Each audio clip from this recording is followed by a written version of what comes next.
Yes, magandang gabi, Youth Connect. Diba? We have a wonderful and a great night today. Amen po ba? And papasalamat tayo sa Panginoon dahil tayo ay binigyan ng isang magandang panahon at tayo ay nakapunta dito ng ligtas. At alam ko naman na ang bawat isa ay excited na umattend sa ating Youth Connect at makita natin yung ating mga kapatid sa pananampalataya. Tama ba? Excited kayo at masaya kayong, parang hindi tayo masayang nakita sa atin sila. Tingnan, pakita naman natin yung isang magandang ngiti at pakita natin na masaya tayo na nakita natin yung mga kapwa nating kabataan ngayong gabi. Ngayong gabi, magkakaroon tayo ng bagong lesson na pag-uusapan and still we are in our series, Prime Target. Pero bago tayo mag-start, iniimbitahan ko ang lahat na tumayo at tayo ay manalangin. Heavenly Father, thank you for this day. Maraming salamat po, Panginoon, sa isang gabi na kami po ay binigyan nyo ng kalakasan, binigyan nyo ng magandang panahon upang magka-fellowship po. Maraming salamat po, Panginoon, dahil kanina pa lamang po, ramdam na po namin ang iyong presensya. At naniniwala kami, Panginoon, na hanggang matapos ang gawain ito ay nasa kalagitnaan ka po namin. Gabayan niyo po kaming bawat isa, Panginoon, na ang bawat salitang aming mapapakinggan ay tumimo at magbago sa aming buhay. Dalayan ko po, Panginoon, na pangunahan niyo po ang gawain ito at sinisira po namin, Panginoon, anumang gawa ng kaaway na nais, Panginoon, na pumasok sa lugaring ito. Sa iyo po namin, ibinabalik ang pinakamataas na pagsamba sa tanging pangalan ng iyong anak na si Jesus. Amen and amen.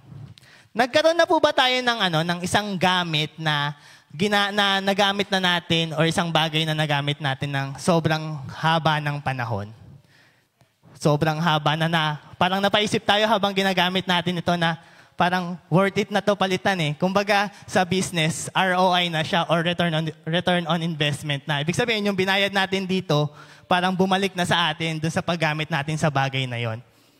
So sa accounting, tinatawag namin ito or yung acronym na ginagamit namin dito is EUL or ibig sabihin, Estimated Useful Life. Ano po ba yung estimated useful life? It is a estimated period of time in years, madalas in years po siya ginagamit, for which an asset or properties or yung isang bagay are anticipated to be useful. Ibig sabihin, kunwari, bumili tayo ng isang cellphone. So, sineset natin yung cellphone na yun na parang useful siya or magagamit natin siya within 5 years or within 7 years. So, kung bumili kang kotse, di ba? Ina-anticipate mo siya, magagamit mo siya from ranges na siguro 5 years to 10 years. Meron nga akong kilala na kapag bumibili siya ng kotse, pinapalitan nga every 5 years. Kasi para sa kanya, kapag 5 years mo na ginagamit yung kotse, parang ROI na. Bumalik na yung binayad mo, pwede mo nang palitan. Binibenta niya na yun, tapos bumibili na siya ng bago. Pero ngayong gabi, pag-aaralan natin kung paano ba tayo maging useful, hindi lang for the certain period of time, diba? 5 years, 10 years, pero paano ba tayo magiging useful throughout our life? Amen po ba? Gusto ba natin yun na maging useful tayo sa ating Panginoon, hindi lang 5 years, hindi lang 10 years, hindi lang 15 years, pero magiging useful tayo kahit sa ating pagtanda hanggang sa ating kamatayan. Gusto nyo ba yun? Na ginagamit tayo ng Panginoon? Parang ayaw natin parang okay na kami dito Okay, gusto nyo, gusto. Yun. So, ano ba yung una? Ano ba yung unang key na pwede nating gawin para maging useful tayo sa ating Panginoon ng napakahabang panahon? First is, each day is an opportunity for you to grow and mature. Sabi, ang bawat araw daw na meron tayo, isang oportunidad sa atin upang mag-mature tayo or mag-grow tayo sa ating pananampalataya. However, maturity is not automatic. Ibig sabihin, hindi siya sa isang kisap mata or sa isang slap lang ng fingers, magiging mature ka na. It has a process or stages. Amen po ba? Kapag ba nag-mature ang isang tao, kunwari, bilang isang tao, di ba? Kapag nagsimula tayo sa pagiging sanggol, di ba? Tayo tumanda, di ba? Naging youth, naging bata, naging youth, tapos magiging adult tayo hanggang sa tayo ay tumanda. So, may process. Hindi tayo, nung pinanganak tayo, matured na tayo. Di ba? Pag pinanganak ba tayo, 10 years old na ba tayo? Hindi pa naman, di ba? So, pag pinanganak tayo, 0 months tayo or 0 days tayo. 0 day tayo. May proseso kasi ang maturity. Hindi siya instant. Diba? Hindi siya overnight na makukuha natin. Kasi kapag minadali natin yung isang bagay, especially our maturity, maaaring magdulot sa atin ito ng kapahamakan. Or kapag minadali natin ang ating maturity, maaari, siguro mag-mature tayo, pero hindi natin ma-reach yung pinaka-best version na gusto sa atin ng Panginoon. Kasi minadali natin yung proseso. Imagine nyo, yung hagdan. Diba? May hagdan dyan. Diba? May hagdan tayo dyan. So, gusto mo agad pumunta sa first floor. Tinalon mo. Ano mangyayari sa'yo? Maka-aksidente ka, diba? Kasi minadali mo yung bagay diba? So, kailangan per steps, hakabangan mo para hindi ka maaksidente. Sa gym ba, kapag pumasok ka ng gym tapos lumabas ka, maganda na kagad yung pangangatawan mo? Ganun ba? Yun yung parang si Captain America na parang nilagay lang sa isang machine. After nga, ganda na kagad ng pangangatawan nga. Kung may ganon, sabihin nga naman sa akin kasi gusto ko din na gumanda yung pangangatawan ka. Diba? Or sa sports ba? Kapag ba may gusto kang isang sports, pag naglaro ka ng isang beses, mahusay ka na kagad, parang pang-Olympic na kagad yung level mo. Diba hindi naman? Ako nga, kasi ako talaga, nung bata pa ako, hanggang ngayon, gusto ko talagang matutong mag-volleyball. So, nung nalaman ko na may mga schedule tuwing Wednesday, talagang naglalaan ako ng oras na makapag-volleyball. Pero, tagal ko na naglalaro and ina-assess ko yung sarili ko na parang, may mga time na maayos yung laro, may mga time na parang hindi kagandahan ng laro. Talagang ginagauge ko yung maturity ko. Pero hindi kasi ganun kabilis hindi ganun kabilis yung galing mo na pwede mong mag-gain So kailangan mong mag-practice siguro sa bahay mo, sa sarili mo, hindi lang doon sa game. Pero hindi naman din hindi naman din guarantee na kapag matagal ka na sa church, matured ka na. Hindi din siya guarantee. Kasi, di ba may mga taong kakarating lang sa church, pero sineryoso nila yung kanilang pananampalataya, madali silang mag-mature. Pero may mga matatagal na sa simbahan, pero hindi na sineseryoso yung maturity nila, then napakatagal nilang mag-mature. What is behind a matured Christian life is a person who has persevered through trials and circumstances because God is concerned about your character and qualities. Ibig sabihin pala, ang isang matured na tao ay yung nagiging na ready humarap sa mga pagsubok at mga trials na kakaharapin niya. Kasi dahil dito, sabi dito, maturity is about how refined you are. Ibig sabihin, di ba, kapag dumadaan tayo ng mga pagsubok, pag dumadaan tayo ng mga problema, dito, ginagamit siya ng Panginoon para mag-refine tayo, para ma-refine natin yung ating mga ugali. Diba? Minsan nga naisip natin na parang yung mga problema natin, pabalik-balik lang diba? Natapos yung isang problema, then may another problem na naman tayong kakaharapin. Diba? Natapos yung isang problema, another problem naman yung kakaharapin natin. Pero alam nyo, isang kaparaanan yun ng Panginoon para yung even though na yung pinakamaliit na kadumihan sa ating buhay ay ginagawang mabuti ng Panginoon, nire-refine ng Panginoon. Kaya kung yung problema natin, pabalik-balik, diba, may inaayos pa yung Panginoon sa buhay natin. Kaya lagi tayo magpapasalamat kapag dumadaan tayo sa pagsubok. Diba? Hindi lang lagi naman sa pagpapala tayo magiging mapagpasalamat. Even do sa pagsubok, kailangan natin mapagpasalamat dahil binabago tayo ng Panginoon. Sino ba dito yung nakapagbukas ng Coke na bagong alog? Kung rin na alog, habang binili nyo, pag binuksan, ano ba nangyayari? Sumasabog, di ba? Nag-reverse siya, tapos natatapon yung laman. Ganon din yung ginagawa sa atin ng Panginoon once na dumadaan tayo sa pagsubok. Di ba yung buhay natin, pag dumadaan tayo sa pagsubok, nag-shake din.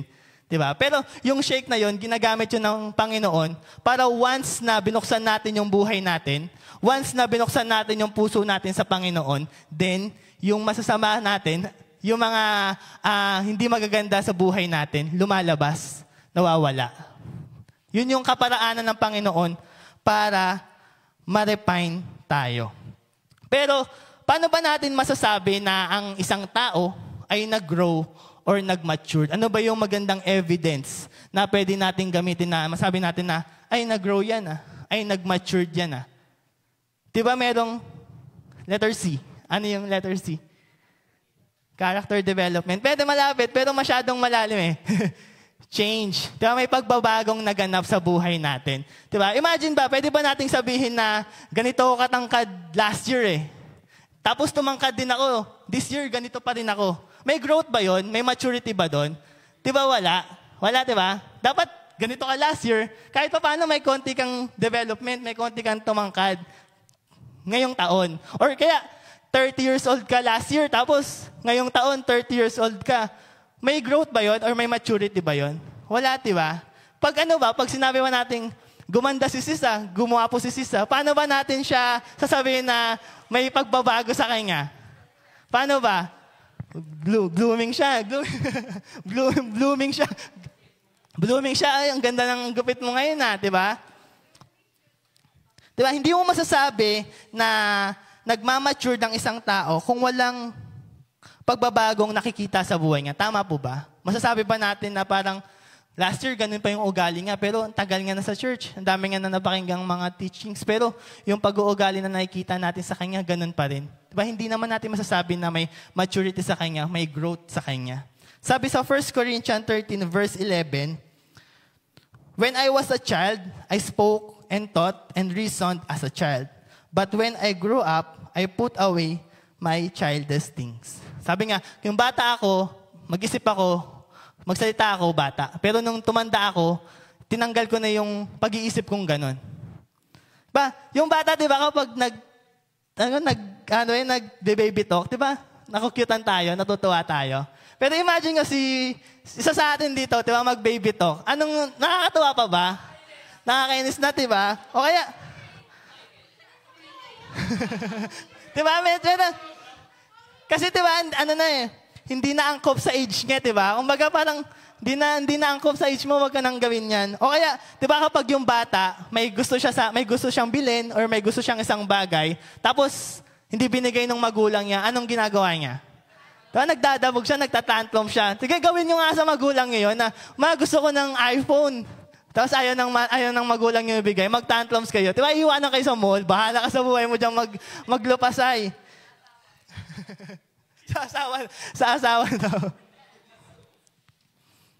And then, diba, bilang isang bagong mananampalataya, syempre, bago pa lang tayo, mababaw pa yung mga pangunawa natin. Pero dapat, diba, ganito yung mangyari sa ating buhay, na habang tumatagal tayo sa pananampalatayang meron tayo, mas lumalalim yung pangunawa natin sa salita ng Diyos at mas lumalalim yung pagkakilala natin sa Panginoon. Diba? Dati ang kinakain lang natin is mga gatas, mga soft food, pero bilang mananampalataya na nag-matured na, diba? Nakakapag-sangyup ka na, diba? Nakakapag-karne ka na, diba? Nakaka-digest ka na ng mga matitigas na bagay or matitigas na pagkain. Diba? Kung dati, mag-pray ka 5 minutes kasi yung laman ng prayer mo, puro pang sarili mo lang. Na, Lord, bigyan mo ako ng ganito. Lord, ipasa mo naman ako sa ganito. Lord, ganito yung gusto ko. Pero ngayon, diba, matagal na yung prayer mo kasi hindi na nakasentro sa iyo yung prayers mo eh. Diba? Nagpe-pray ka na para sa ibang tao. Pinagpe-pray mo na yung kapatid mo sa pananampalataya. Kung dati, pag nagbasa ka ng Biblia, diba, isang chapter pa lang binabasa mo or isang verse pa lang na binabasa mo, inaantok ka na, nakakatulog ka na. Ngayon, hinahanap-hanap mo na yung salita ng Diyos kasi hindi ka nasanay na sa isang araw hindi mo nababasa or hindi ka nakakapag-meditate ng salita ng Diyos. Ngayon, mas consistent ka na sa prayer life mo, di ba? Mas mahal mo na yung ginagawa mo, mas mahal mo na yung ministry mo. Dahil yung maturity na meron ka, nag-uumpisa yan sa'yo. Imagine, di ba? Paano ka gagalaw sa church, paano ka gagalaw sa community na meron mo, kung sa sarili mo, hindi ka makapag-start na mag-grow or mag-mature. Diba? Paano mo hihikayatin yung ibang tao na maging matured sa pananampalatayang meron sila or mag-grow sila kung ikaw mismo, hindi mo maumpisahan yung growth sa buhay mo. Diba? Kaya dapat maging seryoso tayo sa mga pinag-aaralan natin, maging seryoso tayo sa mga gawain natin dito sa church. Kasi isang kaparaanan natin yun na mag-grow, mag-mature tayo sa pananampalatayang meron tayo. Maturity makes you fruitful. Your maturity will determine how fruitful you are. Dito, i-compare ko yung buhay natin sa isang puno. Alam nyo ba na kapag mas matured na yung isang puno, mas capable na siyang magkaroon ng maraming bunga. Pag mas matagal na yung puno, mas capable na siya na magkaroon ng maraming mga fruits. Pero di ba ang isang puno, magiging maganda lang yung tubo niya kapag inaalagaan. Di ba? Pag kinakultivate yung lupa, inaayos yung lupa na tataniman sa kanya, di naman siya basta-basta tutubo lang na maganda na hinayaan mo lang siya dyan eh. So, kailangan may gawin ka. Diba? Your maturity will determine how much you produce good fruits. Diba? Ayaw lang natin na magkaroon tayo ng maraming bunga. Kailangan natin magkaroon tayo ng maraming good fruits. Maraming magagandang bunga. Katulad nga ng sabi ko, diba kanina, yung isang punong nag-matured at maganda yung bunga, maraming magagandang bunga ang napoproduce nga, hindi lang naman siya basta-basta tumubo ng ganun eh. So maraming proseso yung pinagdaanan nila. Ganun din sa ating buhay. Kailangan mag-cultivate tayo ng ating personal growth and maturity. Kailangan magkaroon tayo ng magagandang habit. Kailangan mong baguhin yung, alam mong, hindi magandang habit na meron ka na makakasira nung maturity mo. Kung nauubos yung oras mo sa mga social medias, kung nauubos yung oras mo sa mga games, then kung tingin mo na hindi magandang habit yun, unti-unti, di ba? Alisin mo na. Kasi nakadepende yun yung maturity na meron ka sa buhay mo. Naalala ko nung first year college ako, nung nakakilala ko sa ating Panginoon. And then kasi sa first year ka, ang dami kong barkada, tapos napakalakas kong mag-computer. Almost naubos ko na yung allowance ko sa computer pa lang. Pero nung nakakilala ko sa Panginoon, and then tinignan ko na parang ang dami ko palang nasasayang na oras, ang dami kong nasasayang na resources. Imagine, ang lakas kong mag-computer, pero ang hina ko naman kumita kasi wala akong kinikita eh. So, ang lakas ko manghingi sa magulang ko ng pang-computer ko. Kasi sabi ko, ma, baon ko, tapos pinang-computer ko lang. So, parang nung nakakilala ko sa Panginoon, parang naisip ko, ang dami kong nasasayang na oras, ang dami kong nasasayang na resources. So, that time, nag-pray ako sa Panginoon na tulungan niya ako na alisin yung mga ganong bagay. Kasi nakasanayan ko na yun eh. Simula high school ako hanggang college, ganun na yung ginagawa ko. So, mahihirapan ako. Pero nagpapasalamat ako sa Panginoon kasi tinanggal ng Panginoon yung appetite ko sa mga ganong bagay.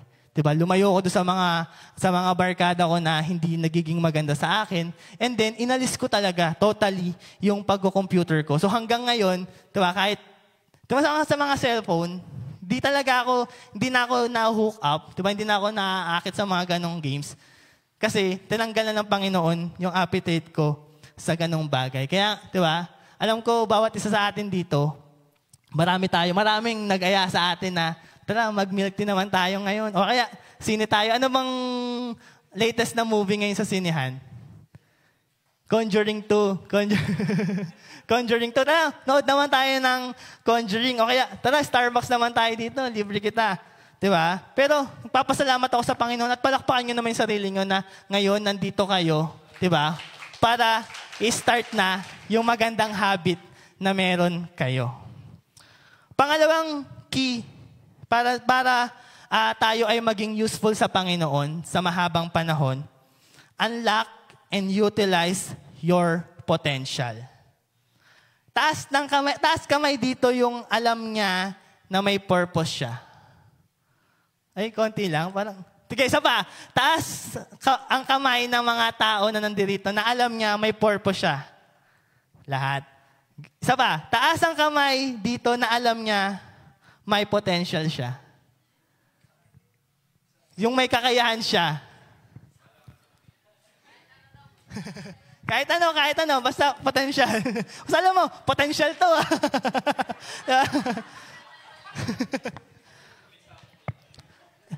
Purpose is the reason why we exist. Ibig sabihin, kaya tayo nabubuhay sa mundong ito dahil may purpose tayo. Tama ba? Kaya lahat tayo, diba, nagtaas kanina. Kasi nalalaman natin na kaya tayo nandito sa mundong ito kasi alam nating may purpose tayo. And this is the reason why we are created. Amen po ba? Alam natin na tayo ay nilikha ng Panginoon for a certain purpose. And potential is a God-given abilities and gifts. Ito daw yung binibigay sa atin ng Panginoon na mga abilidad, na mga gifts.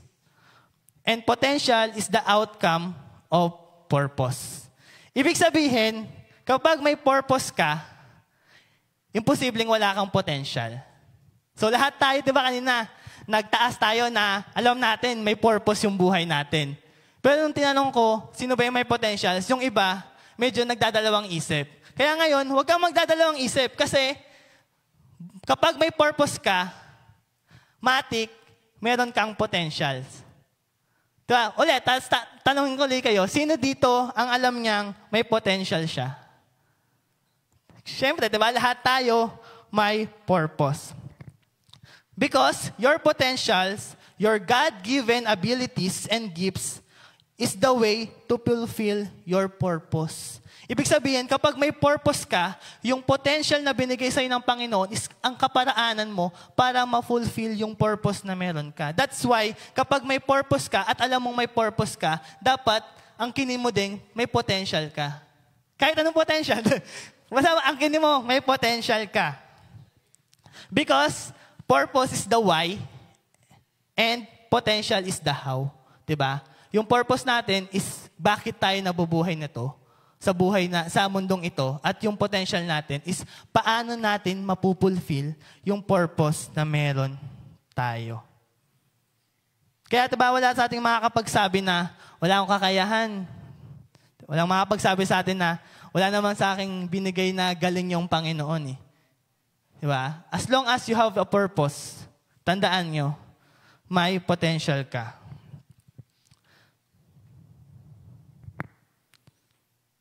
Pero, di ba, paano ba natin malalaman yung potentials na meron tayo?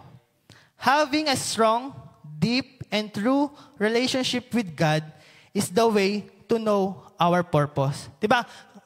Para malaman natin yung purpose na meron tayo, kailangan meron tayong malalim at isang tunay na relasyon sa ating Panginoon. And also, your relationship is your way to know your potentials. Ibig sabihin, yun din pala yung paraan mo para malaman yung potential na meron ka. Kailangan magkaroon ka rin ng isang malalim na relasyon sa Panginoon. Kasi kapag wala kang relasyon sa Panginoon, wala kang vision. Wala kang tinatarget sa buhay. Wala kang gustong makuha sa buhay. Katulad ng games natin kanina, diba? May vision tayo doon na kailangan makakuha tayo ng 3 points. Kailangan ma-shoot natin dun sa hole yung parang sandbag doon sa butas para makakuha tayo ng 3 points. So yun yung vision natin. Dapat ganun din tayo na meron tayong vision kung ano yung gusto nating targetin sa buhay natin. For example, 'di ba, sa isang basketball game. And then final 3 seconds na. Then lamang yung kalaban ng 3 points. And then tumawag ng timeout yung coach. So, ano yung gagawin niyang plan or ang gagawin niyang game plan para dun sa play na yon? 'Di ba yung game plan na gagawin nga is makakuha siya or makapag-shoot kayo ng 3 points. So, yung game plan na gagawin nga is for 3 points. Imagine natin wala pa kasi ngayon sa PBA may 4 points na eh. So, imagine na lang natin wala pang 4 points ngayon. So, 3 points pa lang tayo. And then, yun yung yun yung vision nga, yun yung purpose nga, na makakuha sila ng 3 points para makapag-tie dun sa game. And then, ang potentials na gagawin nga is, syempre, final seconds na yan eh. Wala nang ibang play na pwedeng gawin eh. So, kumbaga, kapag tinira yung bola, it's either win or lose na sila. Or tie or lose na sila. So, ang gagawin ngayon nung coach is ipapasok niya yung players niya na may highest percentage na makapag-shoot ng 3 points. Kasi yun yung gusto nilang goal eh. Yun yung vision nila, yun yung purpose nila, makapag-shoot ng 3 points. Kaya ipapasok nila yung lahat ng players or yung 5 best players nila or may highest percentage na makapag-shoot ng 3 points. And that's the potential. So nakita nyo na yung purpose pala natin is makakapag-recognize kung ano yung potentials natin. Nakita nung coach yung purpose nila, nakita ng coach yung vision na meron sila. Kailangan makapag 3 points tayo. So ipasok natin lahat ng players na makakapag-shoot ng 3 points. Recognizing your purpose will lead you to identify your potentials. At pagkatapos mo ma-identify yung potentials mo, then it is your responsibility para i-improve ito, para i-develop ito. Yung abilities na meron tayo. Kailangan mo mag-take ng initiative. Kailangan mo mag-take ng steps para ma-develop yung abilities ng meron ka. Huwag kang matakot dahil, di ba kapag natakot tayong gamitin yung potentials natin, mapaparalyze tayo. Di ba? Pero kapag naniwala ka at ginamit mo yung potentials mo, di ba magre-resulta ito ng isang magandang outcome, isang magandang resulta. Tama po ba na kapag alam mo may potentials ka pero natatakot kang gamitin then walang magiging resulta yung potentials mo. Pero kapag yung potentials mo, dinevelop mo, in-improve mo, and ginamit mo, magre-resulta ito ng isang greater outcome. Diba sa parables of talent, diba? Yung 3 binigyan ng talents, ng gifts ng Panginoon according to their skills, according to their abilities. And then, diba, alam naman natin, yung binigyan ng isa, anong ginawa niya? Natakot siya. Tinago niya yung gifts niya. And then, nung pagbalik ng master, pinakita niya na, Lord, natakot kasi ako eh. Baka mawala, baka hindi lumago, kaya tinabi ko na lang. Pero diba, nakita natin na nagalit ng Panginoon sa kanya. Kasi, may ability siya pero hindi niya ginamit. That's why, yung skills na meron siya, yung abilities or gifts na meron siya, ibinigay sa iba. Nung first week of August, diba meron kaming pwesto sa palengke. So, si Mama, hindi siya nagtinda ng 2 days.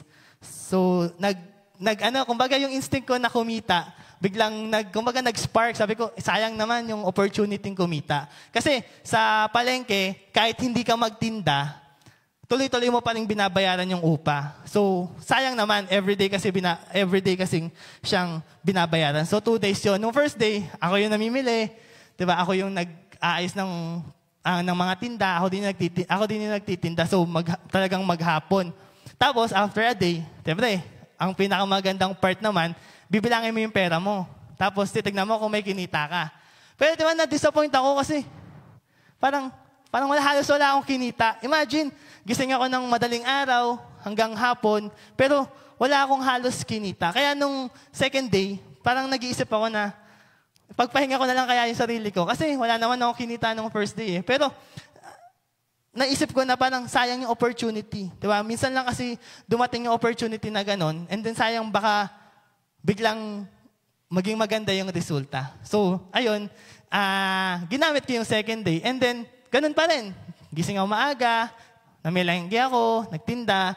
Pero papasalamat ako sa Panginoon kasi nung second day na yon, pinakita ng Panginoon yung galing niya. Diba? Dahil naniwala ako, ginamit ko yung opportunity na meron ako, yung kinita ko doon that day, parang okay na. Diba? Okay na doon sa pagod, maganda na yung kinita. Kinita ko, and then parang okay na. Diba? Parang solve na ako doon sa 2 araw na meron akong pagtitinda. Kasi ang goal natin is to maximize our full potentials. Kaya kailangan natin ng mag-build ng isang healthy lifestyle. Sino ba dito yung gustong mag-build ng healthy lifestyle? Diba? Kailangan natin, palakasin natin yung ating sarili. Kasi marami pa tayong gagawin sa ating Panginoon. Imagine kung gusto mong gamitin ng Panginoon ng napakatagal, and then lagi ka namang may sakit, gagamitin ka ba ng Panginoon? Magagamit ka ba ng Panginoon? Hindi naman, diba? So, kailangan nating mag-build ng healthy lifestyle. Pag nagkasakit naman ako, Kuya Darwin, kaya naman ako pagalingin ng Panginoon. Tama naman, diba? Kaya ka naman pagalingin. Pero ang pinag-uusapan natin dito, sayang yung mga chances Sayang yung mga time na pwede ka sanang gamitin ng Panginoon, pero dahil hindi ka capable, yung physical mo hindi capable, hindi ka magamit ng ating Panginoon. Kaya, di ba, kailangan nating kumain ng masusustansya. Sino ba dito yung kumakain ng gulay? Yeah. Yan, dyan, galing. Diba? Wag magpupuyat. Sino ba dito yung laging puyat? Laging puyat. Diba? Or, mag-exercise ka, diba? Or tapos, wag kang magbibisyo. Nung hindi pa masyadong maulan yung panahon, so yung YCG namin, kahit sa isang buwan, lumalabas kami, so meron kaming outdoor na YCG. Doon, tumatakbo kami, diba? Nagja-jogging kami. Kasi para kumbaga, mabalance yung lifestyle namin, diba? Kasi lagi na lang lahat kami, nasa schools lang, diba? Nakaupo lang, nasa office lang, nakaupo lang, diba? Kaya, yun, encouragement ko na mag-exercise din tayo. Diba? So, meron naman diba? Kumbaga, kapag Monday to Wednesday, marami tayong mga sports na pwedeng salihan, diba? Merong mga badminton, merong table tennis, merong volleyball, diba? Minsan may mga pickleball pa, diba? Pwede kayong sumali para makapag-exercise tayo o para lumakas yung pangangatawan na meron tayo at para magamit tayo ng mas matagal ng ating Panginoon. And yung L stands for live a victorious life. Victorious life is a life that is approved by God. A life that is approved by God is a life is living your life in a way that is pleasing to God. A life that is pleasing to God is a life living with a purpose. Diba? Ang victorious life na now ay pagkakaroon ng buhay na aprobado ng ating Panginoon. At para maging aprobado tayo sa ating Panginoon, kailangan ma-please daw natin ang Panginoon. At para ma-please natin ang Panginoon, kailangan namumuhay tayong may purpose. 2 Timothy 2 verse 15, work hard so you can present yourself to God and receive His approval. Be a good worker, one who does not need to be ashamed and who correctly explain the word of truth. Kailangan daw araw-araw natin gawin ang ating makakaya para ialay natin ang ating buhay sa ating Panginoon na aprobado. Para tayo ay humarap sa Panginoon araw-araw na aprobado. Dahil kung araw-araw natin makukuha ang approval ng Diyos sa buhay natin, then araw-araw daw tayong mamumuhay ng may katagumpayan. Sino ba dito yung nais mamuhay ng may katagumpayan araw-araw? Lahat tayo gustong mamuhay ng may katagumpayan sa araw-araw. Lagi natin tatandaan na you are created by God, not to be your own God. Hindi tayo nilikha ng Panginoon para maging Diyos ng sarili nating buhay. Ang buhay, your life is not all about you. Ibig sabihin, ang buhay natin is hindi lang lagi sa ating nakatuon. Hindi lang, ano ba yung kakainin ko? Ano ba yung gusto ko? Ano ba yung mangyayari sa buhay ko? Your life is about God. Ang buhay natin ay nakadepende dapat sa Panginoon. Ang buhay natin ay dapat nakasentro sa plano ng Diyos sa atin. Your life is about who you are pursuing and what you are chasing. Diba? Ang buhay natin, hindi lang laging kumita ng pera, hindi lang laging pumasa sa school, hindi lang laging maging maayos ang ating buhay. Mataas ang pagkatawag ng Diyos sa bawat isa. Imagine, ang bawat isa sa atin ay tinawag upang maglingkod sa isang Diyos na buhay. Diyos na mga Diyos at Hari na mga Hari. Hindi ba tayo natutuwa na ang bawat isa sa atin ay pinili upang maglingkod sa isang Diyos na buhay? Amen po ba? Masaya ba tayo? Masaya tayo, diba, na tayo ay pinili ng Panginoon upang maglingkod sa isang Diyos na buhay.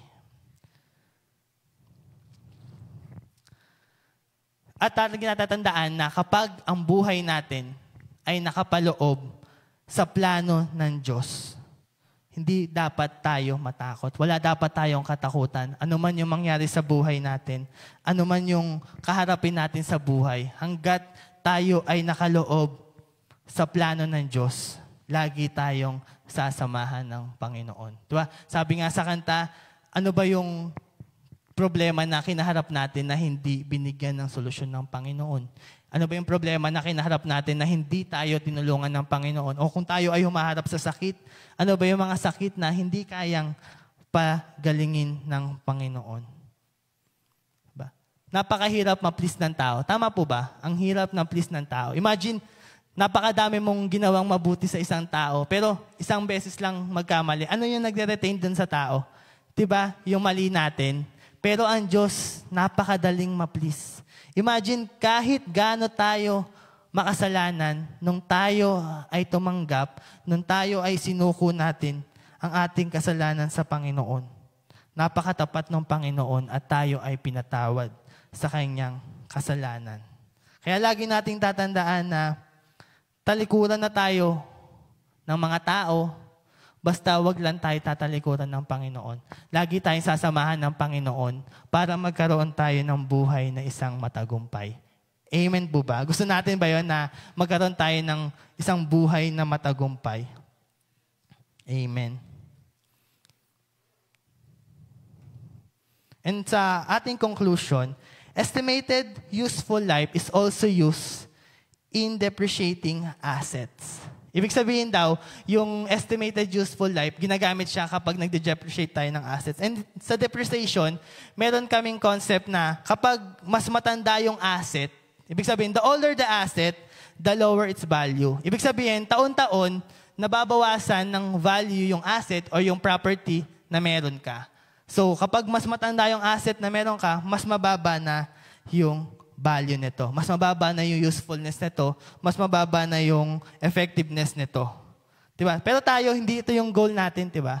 Ang goal natin, habang tumatagal tayo sa Panginoon, mas lalo tayong nagiging effective, mas lalo tayo nagiging useful, mas lalo tayo nagiging productive sa Panginoon.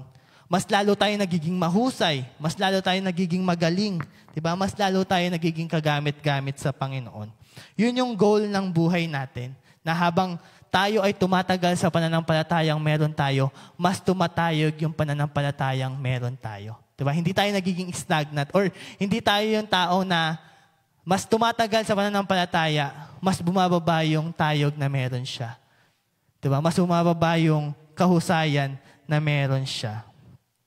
Basahin natin yung Mark 11 verses 12 to 14. On the following day, when they come to Bethany, he was angry. Si Jesus to. And seeing in the distance is a fig tree in leaf, he went to see if he could find anything on it. So, sabi dito na parang naglalakad daw ang Panginoon sa isang lugar at nagutom siya. So, nakakita siya ng isang fig tree and tinignan niya dito kung meron siya makikita dito na para makain. When he came to eat, he found nothing but leaves. For it was not season for figs. Ibig sabihin, nung dumating daw yung Panginoon, nung nakita niya yung puno, wala siyang makitang bunga dito. Bakit? Kasi hindi nito season mamunga. Verse 14, and he said to it, may no one ever eat fruits from you again. And his disciple heard it. Ibig sabihin, wala tayong choice kung kailan tayo gagamitin ng Panginoon. Diba nakita naman natin sa binasa natin na yung fig tree, kaya wala siyang bunga. Kasi hindi nga pa panahon para mamunga. Pero ang sabi ng Panginoon, wala na. Diba? Kahit kailan, hindi ka na mamumunga pa. Ibig sabihin, wala tayong choice kung kailan ba tayo gagamitin ng Panginoon. Diba? Kaya nga, sabi sa Biblia, kailangan nating maging handa in season and out of season. Kasi kahit sabihin natin na lagi tayong may problema tayo, diba? May kinakaharap tayong mabigat na pagsubok, kapag tayo ay tinawag ng Panginoon, kailangan maging handa tayo. Kailangan ready yung puso natin na magpagamit sa ating Panginoon. Diba? Kailangan lagi tayong handa na sumabak sa gera. Kasi anytime kaya tayong gamitin ng Panginoon. At isang encouragement, kung sa tingin natin na ang buhay natin ay hindi mahalaga, Diba? Hindi tama yun. Diba? Mali yun. At hindi ka kayang gamitin ng Panginoon.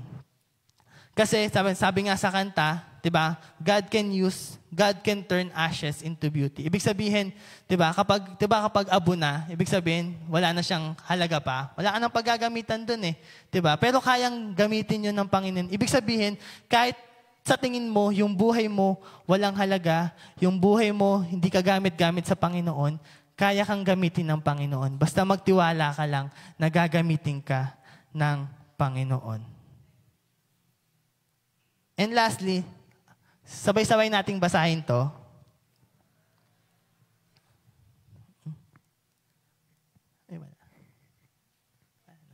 Hindi natin nalagay. Sige, ako na magbabasa pala. Sabay-sabay ko nang babasahin. Sorry. Hindi yata nailagay. Sige, sabay-sabay ko na daw babasahin. As young people, we still have plenty of time. Tama po ba? Napakabata pa natin, napakarami pa nating panahon. Napakalalakas pa natin. We are strong and we have opportunities. We have many opportunities ahead of us. Diba? Malalakas tayo, diba? Marami tayong oras at marami tayong oportunidad. However, no one knows the future will bring. Ibig sabihin, sino ba dito ang nakakaalam ng kinabukasan? Sino ba dito yung may alam ng kakaharapin niya sa bukas or ano yung mangyayari sa kanya sa kinabukasan? Diba wala naman? We don't have control over what will happen tomorrow. Wala tayong control doon kasi hindi nga natin alam. At hindi din natin alam hanggang kailan ba tayo dito sa mundong ito. Kaya hindi lang guarantee na bata tayo, 'di ba? Matagal pa yung buhay ko eh.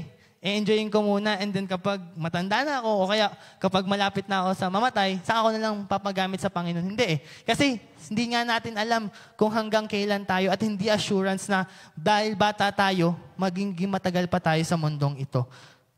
Kaya nga, yung opportunities na meron tayo, kailangan na nating gamitin.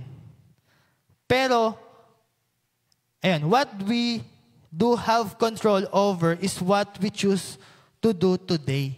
Ang meron daw tayong control is kung ano ba yung gagawin natin sa kasalukuyan. Sa panahon na meron tayo. Paano ba natin ito gagamitin? Paano ba natin ito ma-utilize? Paano ba natin ito ma-maximize?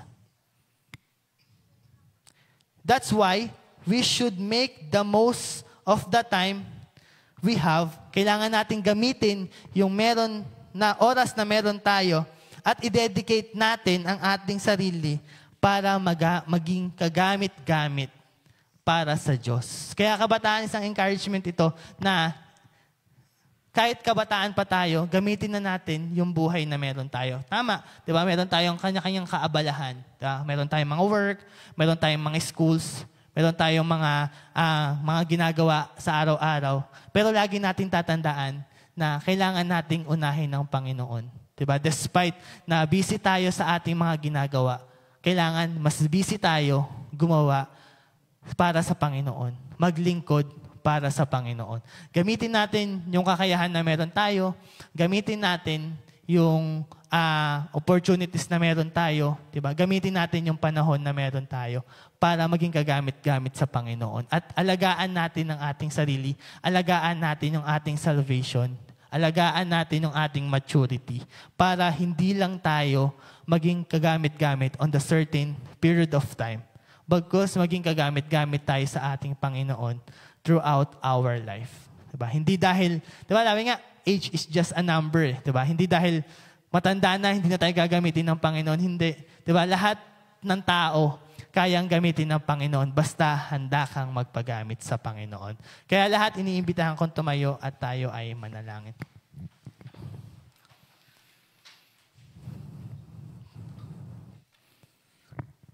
Panginoong makapangyarihan sa lahat, kami po ay nagpapakumbaba, kami po ay lumalapit sa inyong banal na trono. Kami po, Panginoon, ay nagpapasaliksik. Tignan niyo po, Panginoon, ang aming buhay, ang aming mga puso. Kung ano man po, Panginoon, ang karumihan na meron kami, Panginoon, amin po itong sinusuko upang kami po, Panginoon, ay maging karapat-dapat na humarap sa inyong trono. At dalangin ko, Panginoon, na kami po ay gabayan niyo, upang kami po, Panginoon, ay maging kagamit-gamit sa inyo. Hindi lang, Panginoon, for a certain period of time, bagkus maging kagamit-gamit kami, Panginoon, throughout our life. Dahil ito po ang aming desires ng aming puso, na mapaglingkod kami po sa inyo, simula kaming ay kabataan hanggang kami ay mamatay, Panginoon. Maraming salamat, Panginoon, dahil sa dinami-ramin, Panginoon, ng kabataan, sa dinami-ramin ng tao sa mundong ito, isa po kami sa pinili nyo upang maglingkod sa inyo. And we took this privilege, Panginoon, upang magamit namin, Panginoon, para sa inyong trono. Maraming salamat po, Panginoon, sa buhay na pinagkaloob nyo. Gamitin nyo po kami at palakasin nyo po ang bawat isa. Sa iyo po namin binabalik ang pinakamataas na papuri at pagsamba sa tanging pangalan ng iyong anak na si Jesus. Amen and amen.